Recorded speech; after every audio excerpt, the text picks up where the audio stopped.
ආයිබෝවන් යාළුවනේ ආතල් කිචන් එකෙන් අද මම ඔයාලට කියලා දෙන්නේ oven beater නැතුව ගොඩක් රසට ලේසියෙන්ම කේක් එකක් හදාගන්න කොහොමද කියලා. ඇත්තටම යාළුවනේ අඩු අමුද්‍රව්‍ය ප්‍රමාණයකින් විනාඩි 15ක වගේ ගොඩක් අඩු කාලෙකින් අපිට මේ කේක් එක හදාගන්න පුළුවන්. අපි එහෙනම් බලමු ගොඩක් ලේසියෙන් මේ කේක් එක ඉක්මනට හදාගන්න කොහොමද කියලා.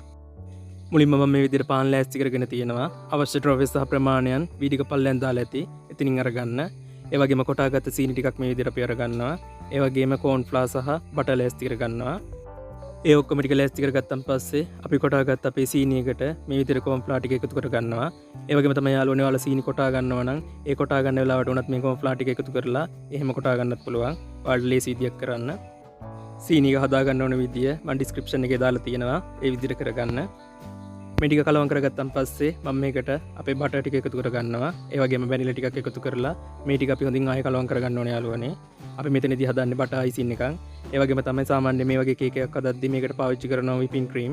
ඔයාලා whipping cream වලින් හදනවා නම් එය හදා ගන්න ඕන විදියත් මම වීඩියෝ එක පල්ලෙන් දාලා තියෙනවා. ඒ විදිහට හදා ගන්න. ඔයාලට කැමති නම් මේකට කිරි පිටි එකතු කරගන්න පුළුවන්. එතකොට තවත් රසයි. මම මේ විදිහට මේ අයිසින් එක හදලා ඉවරලා මේ සැඳි ටිකක් මෙතනින් අයින් කරගන්නවා. ඊට පස්සේ යාළුවනේ අපේ පාන් පෙති ටික අරගෙන මේ වගේ ඒවයි වටේ ඉවත් කරගන්නවා. ඔයාලා වටේ ඉවත් කරගන්නකොට ලස්සන කොටු හැඩයක් ඉන්නේ මේක ඉවත් කරගන්න. එතකොට අපිට ලස්සනට කේක් එක හදා ගන්න පුළුවන්. මේ විදිහට ඉතුරු පාන් පෙති ටික ඔයාලා ලස්සනට කපා ගන්න යාළුවනේ. ඒ ටිකත් ලෑස්ති කරගත්තන් පස්සේ මේ විදිහට අපේ පාන් පෙති වල අපි හදාගත්ත අයිසින් ටික ගා ගන්න ඕනේ යාළුවනේ. මේ විදිහට ගාගෙන ඔයාලා කේක් එක හදන බෝඩ් එක උඩ මේ විදිහට හොඳට තද කරලා තියාගන්න. ඉතුරු පාන් පෙති ටිකන් මේ විදිහටම හදාගන්න යාළුවනේ. ඒ වගේම තමයි ඔයාලට කේක් එක අවශ්‍ය හැඩයකට හදාගන්න පුළුවන්. දිග හැඩයකට ඕන නම් පාන් පෙති ටික එක දිගට තියාගන්න. ඒ වගේම තමයි කොටු හැඩයකට ඕන නම් මම මේ හදනවා වගේ ඔයාලත් ඒක හදාගන්න. අයිසින් ගාගෙන අපේ පාන් පෙති ටික බෝඩ් එක උඩින් තියාගත්තන් පස්සේ ආයෙත් මේ විදිහට ඒක උඩින් අයිසින් ගා ගන්න යාළුවනේ. ඒ වගේම තමයි ඔයාලට කැමති ප්‍රමාණයක් මේ විදිහට අයිසින් එකතු කරගන්න පුළුවන්. අයිසින් ටික එකතු කරගත්තන් පස්සේ මම ආයෙ මේ විදිහට පාන් පෙති ටිකක් මේක උඩින් තියාගන්නවා. පාන් පෙති ටික තිබ්බන් පස්සේ මේ වගේ පොඩ්ඩක් අත කරලා ලස්සනට හදාගන්න යාළුවනේ. ඒ වගේම තමයි යාළුවනේ සාමාන්‍යයෙන් පාන් පෙති උඩින් අයිසින් එකතු කරන්න කලින් සුගර් සිරප් එකතු කරගන්නවා. ඔයාලට කැමති නම් ඒක එකතු කරගන්න පුළුවන්. ඒක හදාගන්න ඕන විදියත් වීඩියෝ එක පල්ලෙන් මම දාලා තියෙනවා. ඒ විදිහට හදාගන්න.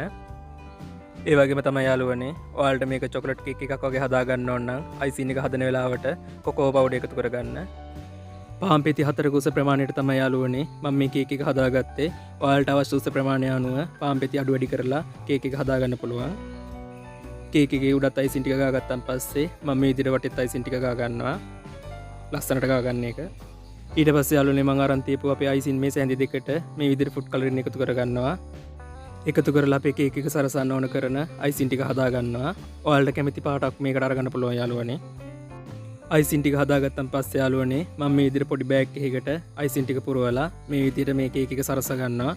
ඔයාලට මේකට පයිපින් බෑග් එකක් තියෙනවා නම් ඒකට මේ අයිසින් ටික එකතු කරලා එහෙම සරස ගන්න පුළුවන්. හැම ගෙදරක මේව නැති හින්දා මම මේ විදිහට පොඩි බෑග් එකක් අරගත්තා. මේ වෙලාවේදී ඔයාලට කැමති විදිහකට මේ කේක් එක සරස ගන්න පුළුවන් යාළුවනේ. මම හදන විදිහට හරි ඔයාලා කැමති විදිහකට හරි මේ කේක් එක සරස ගන්න.